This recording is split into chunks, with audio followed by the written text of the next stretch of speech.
den gode, Herren den almægtige, Herren den smukke. I lovede, at I ville hjælpe. Hør os, din trofaste tjenere.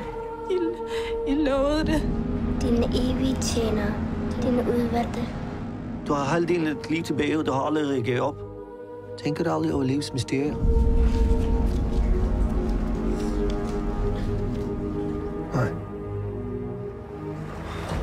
Hvorfor tror du, flaskeposten kom ned til os, Karl? Vi kan redde 2 børn i dag, fordi vi fik et brev, der har ligget i vandet i 8 år. Hvad er det, du prøver at sige? Det var Gud, der sendte os den flaskepost.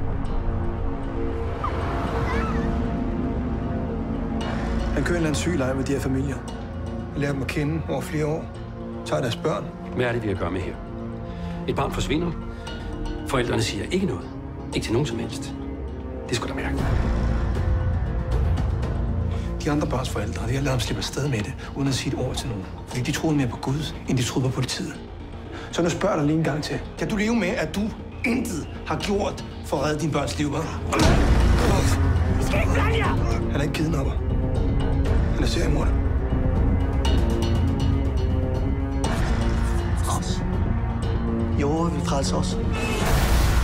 Der er en chance for, at vi ikke finder dem eller Karl i live. Du spiller din tid. Jeg tror ikke på Gud. Jeg tror ikke på en skid.